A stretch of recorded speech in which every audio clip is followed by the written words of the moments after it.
The Jacksonville Jaguars already made some major moves to kick off the 2025 offseason as Doug Peterson is no longer the head coach, but Trent Baalke will still be the GM. And I will say for new head coaching candidates, there is some optimism looking at this Jacksonville team as we look forward into the 2025 offseason and beyond. My name's Tyler here with my brother Ryan, and we're going to break down the Jags free agents, potential free agent moves, and potential draft targets that you should be looking out for when it comes to the 2025 offseason. But before I get into that, if you like the work that we put out and want to help the Tracy Take channel grow, I'll be sure to subscribe to the Tracy Take, tackle that bell to get notified when new videos come out. Leave a like and a comment. Let us know who you think will the Jaguars should do and who the new head coach should be in the comments down below. And Ryan, that being said, pull the slide deck here and quickly kind of just touching base on 2024. Just not the season that you would want to have as a Jags fan. Obviously, I remember I was at the preseason game, Jags versus Falcons, and admittedly, to the Falcons, we're playing mainly second string guys, but the offense just looks so smooth, looks so like clean, and there were some positives, obviously, at the end of the season that we'll talk about. And I know it's just preseason, but it did give me like the sense of optimism of like what could have been, or Mhm. like what could be of this offense, and that's what I think gives some hope. Also, like when you look at 2025 and you go look at this season, obviously it was a bust, but Brian Thomas Jr. had a phenomenal season. Trevor Lawrence, I still think is one of the better quarterbacks in. Or he's your franchise quarterback. I think we could Yeah. all agree on that. You kind of know what your clear weaknesses are on the offense, and like so you need to get the offensive line. So and you're in a prime spot to get the top offensive tackle in the draft. You got premier edge rushers and Travon Walker and Josh Allen who both had good seasons. There are positives I think you could take from, and I think things that could be optimistic for a new head coach coming in.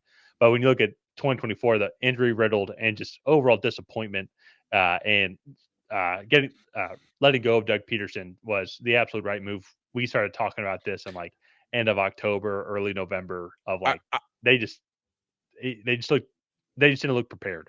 I remember the London game, against New England, and as a Patriots fan, I was like, if New England comes in and, like, beats the Jaguars, and New England, even at that time, we knew that they were not a very good team.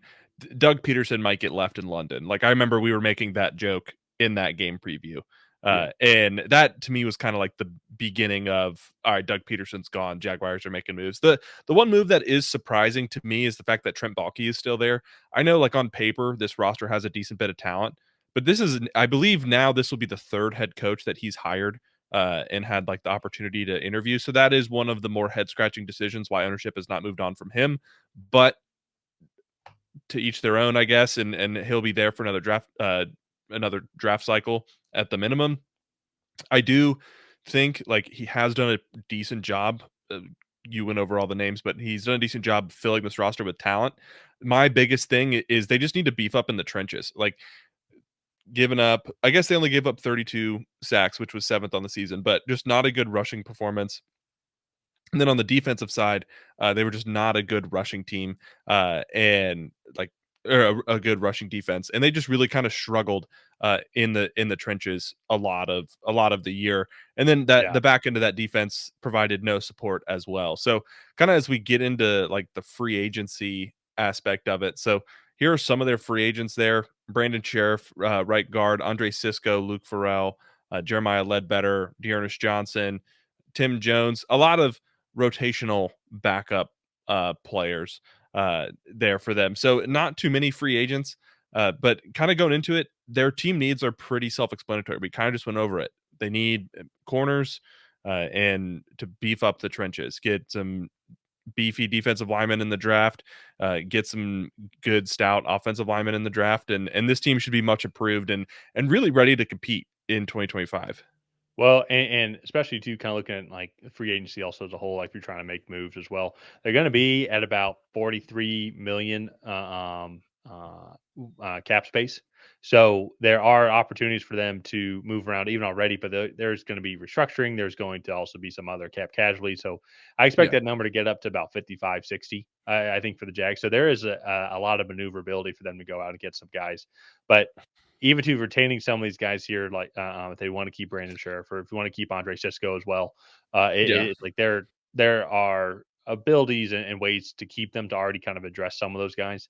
But even too, it's like I know they didn't give up nearly as many sacks as a lot of teams did last year, but it just felt like this offensive line is something that really needs to be a priority. And I think for a new head coach coming in, he's going to have that conversation and be like, we've got Trevor Lawrence. I still think there's a lot of possibility with Trevor Lawrence as your quarterback here. I just don't know if the team around him has set him up for success. He didn't play well when he did play in 2024, to be fair. Well, he didn't play well in the beginning. He started to pick things up a little bit in the middle of the season, like how a lot of these franchise quarterbacks do. But it wasn't just overall his best season.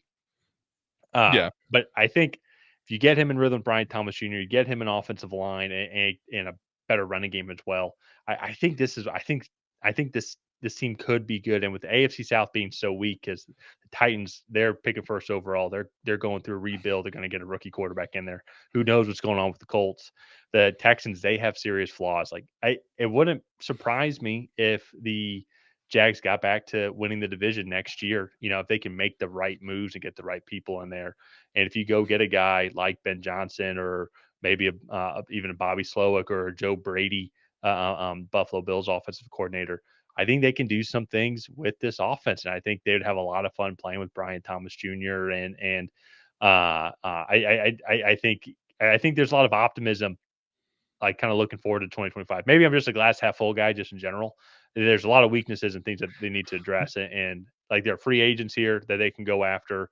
This is going to be a good draft class for them to address a lot of their current needs.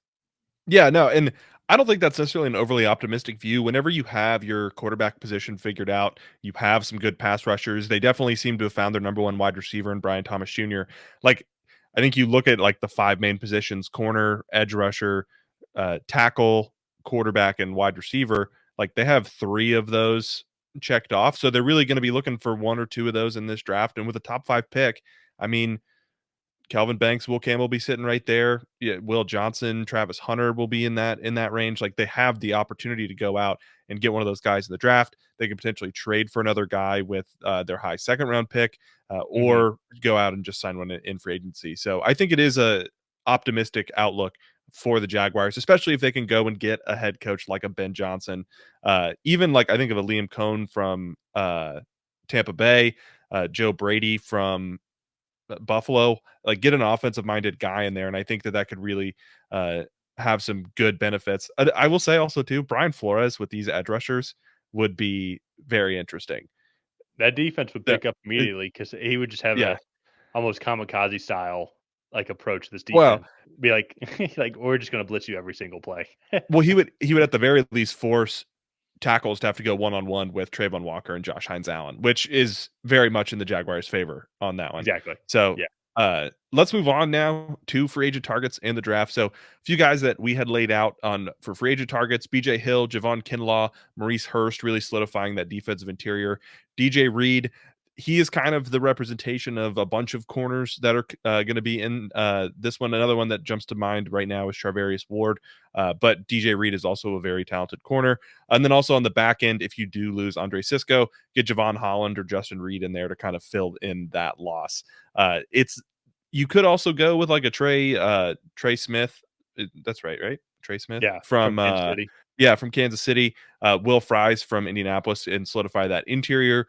You guys did just trade away Cam Robinson, but another tackle that I personally like when he's healthy is Jedrick Wills. I think is going to be an interesting one. You could also maybe try to get a 1 year or a half year rental if he can stay healthy out of Tyron Smith, who's a older but still talented tackle.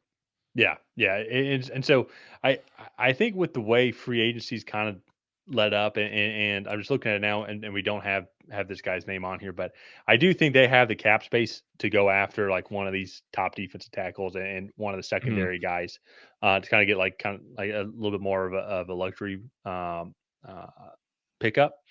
And then when it comes to draft targets, I forgot to put his name on here, but Will Campbell, the tackle out of LSU, I think he'd be a very interesting Yeah. guy for the Jacksonville picking at number 5, or if they want to go Calvin Banks as well. If they want to wait till later on, or maybe even double dip a guy like Donovan Jackson out of Ohio State.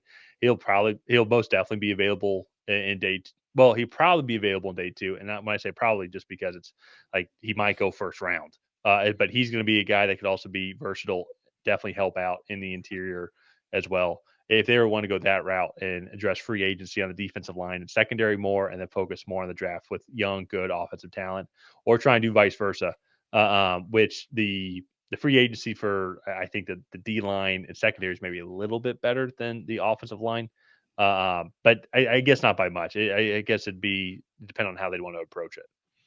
Yeah, I mean, at a certain point, you do just want to keep adding good players, and especially on the defensive side of the ball, I feel like you have needs at 2 out of the 3 levels of the defense. So just going and adding good players in those categories, Yeah, I think would be really solid. So all in all, for the Jaguars, it's a relatively positive outlook. You have your franchise quarterback, you have a number 1 wide receiver, you have two really talented edge rushers, not just one. And so if you can go get a corner, go get some interior defensive line help. That defense should be much better in 2025. And if you can protect Trevor Lawrence, that offense should be clicking at least at a league average level with the weapons that you guys have there as well. So uh, you got some important decisions coming up. This is a really important offseason that's going to set the future up over the next at least 2 or 3 years for this franchise, and will yeah, determine the direction that it's going to go. So yeah. let, let's go ahead. Let's wrap up this video here. If you guys have not already, please go ahead and like and subscribe. That is the best way to help out the channel. While you're down there, leave a comment on what you want to see the Jacksonville Jaguars do this offseason. Do you want to see them go get Brian Flores, go get a Ben Johnson? Let us know down below. And other than that, we will see you guys next time.